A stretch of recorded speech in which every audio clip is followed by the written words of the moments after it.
देखिए, चुनाव के समय राजनीतिक पार्टियां देश के अंदर चुनावी घोषणा पत्र जारी किया करती थी, लेकिन भारतीय जनता पार्टी ने एक नई परंपरा की शुरुआत की और जनता के विषय को आधार बनाकर भारतीय जनता पार्टी लोक संकल्प पत्र जारी करती है। कल संविधान के रचयिता डॉक्टर साहब भीमराव अंबेडकर की जयंती पर डॉक्टर साहब को श्रद्धांजलि अर्पित करते हुए भारतीय जनता पार्टी के लोक संकल्प पत्र को माननीय प्रधानमंत्री जी पार्टी के सभी वरिष्ठ नेताओं के सामने, देश के सामने उन्होंने लोक संकल्प पत्र जारी किया है। पूरे देश से जो सुझाव आए हैं, किसानों के भी सुझाव आए हैं, नौजवानों के भी सुझाव आए हैं, हमारे प्रबुद्ध जनों के भी सुझाव आए हैं।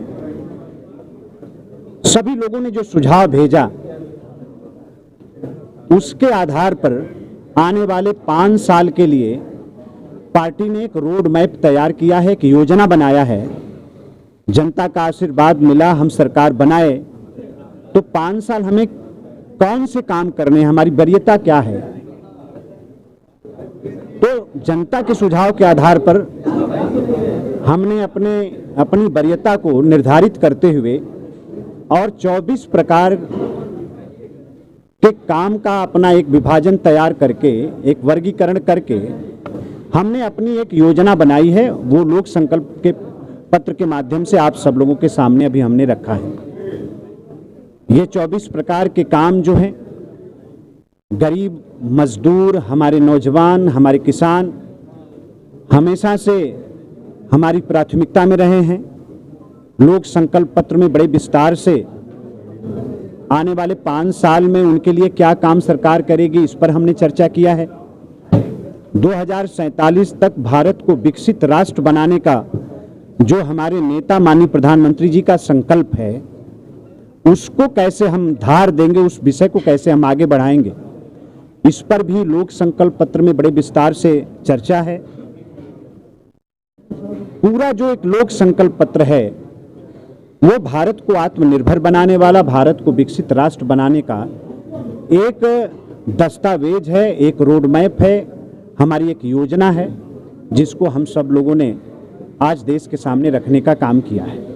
मोदी जी, हर बार इस तरह से जो भी काम होते दिखते नहीं। हम बड़े विश्वास के साथ आपको अवगत कराना चाहते हैं। हम लोगों को गर्व है कि माननीय प्रधानमंत्री जी की भी सरकार और उनके आशीर्वाद से देश के अंदर जितनी जगह भाजपा की सरकारें चल रही हैं। अब उत्तर प्रदेश की हम बात करें तो पिछले 5 साल जो पहला कार्यकाल था, हमने 99% से भी ज़्यादा लोक संकल्प पत्र में किए गई बातों को, किए गए जनता के वादों को हमने पूरा किया है। और हमें प्रसन्नता है कि हमारे जो कोर एजेंडे थे, जिसको लेकर हमेशा से जनता के बीच में भाजपा जाती रही है, हमने कोर एजेंडों पर भी काम किया है। हमने धारा 370 को हटाने का काम किया। आज भगवान राम का मंदिर, भव्य मंदिर बन के तैयार है। तो हमने कोर एजेंडों पर भी काम किया है। तो दिल्ली की सरकार हो चाहे यूपी की सरकार हो, लोक संकल्प पत्र में जो हम कहते हैं उस पर हमारी सरकार काम करती है और 100% काम दिल्ली की सरकार ने किया है। लोक संकल्प पत्र के माध्यम से जो हम जनता से वादा करते हैं उस पर हम खरा उतरते हैं और इसी बात के लिए जनता हमें आशीर्वाद देती है, हमें समर्थन करती है, हमारी सरकार बनवाती है। पूरे देश में कितनी आ रही है आपकी क्या प्लान है? पूरे देश में 400 पार और उत्तर प्रदेश पूरा जीतकर मोदी जी को देने का संकल्प उत्तर प्रदेश का हर कार्यकर्ता ने लिया। प्रयागराज में क्या रिकॉर्ड होने वाला है इस बार? पिछले बार के सारे रिकॉर्ड को तोड़कर हम जीतेंगे। थैंक यू सर, बहुत।